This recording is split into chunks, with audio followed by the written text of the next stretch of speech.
Hello everyone, in this video I will tell you how to use the dual messenger or the clone messenger in Samsung Galaxy Z Flip 5.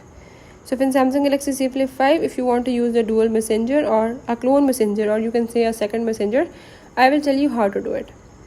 I will tell you all in this video by step. You have to follow them, and if you're new to this channel, don't forget to subscribe.